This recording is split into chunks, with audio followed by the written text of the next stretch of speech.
পবিত্র কুরআনের নূর আর কচি মনের নির্মলতায় উদ্ভাসিত এক অনন্য আয়োজন। পুরো রমজান মাস জুড়ে যারা সিয়াম সাধনা করেছে, খতম কুরআন সম্পন্ন করেছে এবং ৫ ওয়াক্ত নামাজ ও তারাবিহতে ছিল অবিচল, আজ সেই ক্ষুদে নক্ষত্রদের পুরস্কৃত করার দিন। খন্দকার বাড়ির যুব সমাজ ও ডাক্তার মোস্তফা হাজেরা ফাউন্ডেশনের যৌথ উদ্যোগে এই ব্যতিক্রমী অনুষ্ঠানের আয়োজন করা হয়। মূলত কোমলমতি বাচ্চাদের আরও উৎসাহিত করার লক্ষ্যেই এ আয়োজন।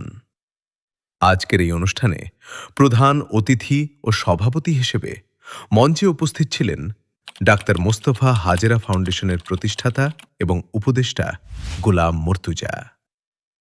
অনুষ্ঠানটি পবিত্র কুরআন তেলাওয়াতের মাধ্যমে শুরু করা হয়।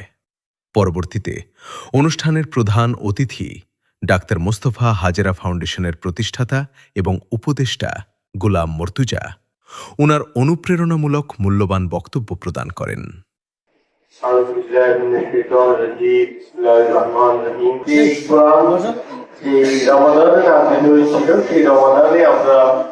কোরআন পড়া এবং রোজা রাখা এবং সালাতের ব্যাপারে সালাতের মাধ্যমে আমরা এই প্রতিনিধিত্ব করি। আলহামদুলিল্লাহ, আলিফ লাম মিম যালিকাল কিতাবু লা রাইবা ফীহি হুদাল লিল মুত্তাকিন।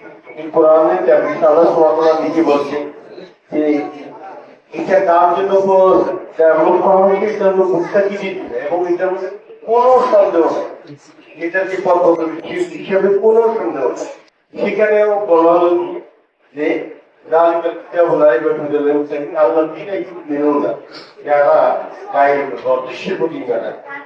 এরপরে হলো আমাদেরকে যে সালাম কায়েম করে,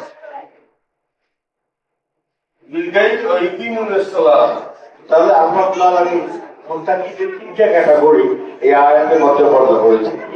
যারা ঈমান আনবে, অদৃশ্যের প্রতি ঈমান আনবে, আর সেকেন্ড হলো যে সালাম কায়েম করবে, এবং থার্ড হলো কি তারা তাদেরকে যে আল্লাহ রাব্বুল আলামিনের পক্ষ থেকে যে রিজিক দেওয়া হয়েছে সে অনুযায়ী তারা খরচ করে। আর এই কোরআন আমরা যে কোরআনের প্রতিযোগিতা করেছি আলহামদুলিল্লাহ রমজানে, সেই কোরআনের প্রতিযোগিতা একমাত্র উদ্দেশ্য ছিল যে আমরা এই কোরআন শিখবো, কোরআনের মাধ্যমে আমাদের বাচ্চাদেরকে অনুপ্রাণিত করবো, যার মাধ্যমে আমাদের বাচ্চারা কোরআন শিখবে, জানবে এবং কোরআন অনুযায়ী জীবনযাপন করবে। তাই আমরা আমাদের একটি গ্রেট অপরচুনিটি আমাদের গ্রামে আমরা মনে করি ইনশাআল্লাহ আগামী আমাদের এটা জারি থাকবে। শুধু যে রমাদানে আমরা কোরআন ছেড়ে দিই না, আর রমাদানের প্রিপারেশন আমরা যাতে সারা বছর কন্টিনিউ করতে পারি, এটা হলো যে আমাদের মধ্যে দোয়া থাকবে, আমাদের ইচ্ছা থাকবে, এটা হলো আমাদের মূল কথা। এবং আমরা একই সাথে আল্লাহ রাব্বুল আলামিনকে দোয়া করি, আল্লাহ রাব্বুল আলামিন যাতে আমাদেরকে আগামী রমাদান পর্যন্ত আমাদের সব মুরব্বিয়ানদেরকে সহ আমাদের সবাইকে হায়াত দেন। আমরা আমাদের আল্লাহুম্মা বাল্লিগনা রমাদান। অতঃপর কুরআন প্রতিযোগিতায় অংশগ্রহণকারী প্রথম, দ্বিতীয় ও তৃতীয় স্থান বিজয়ীদের হাতে পুরস্কার তুলে দেন অনুষ্ঠানের সভাপতি গোলাম মর্তুজা।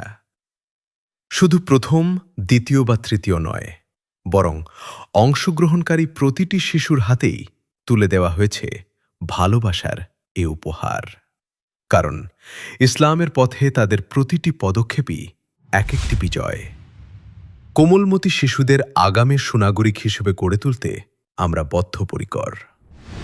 ডাক্তার মোস্তফা হাজেরা ফাউন্ডেশন মানবতার সেবায় আগামীর পথে।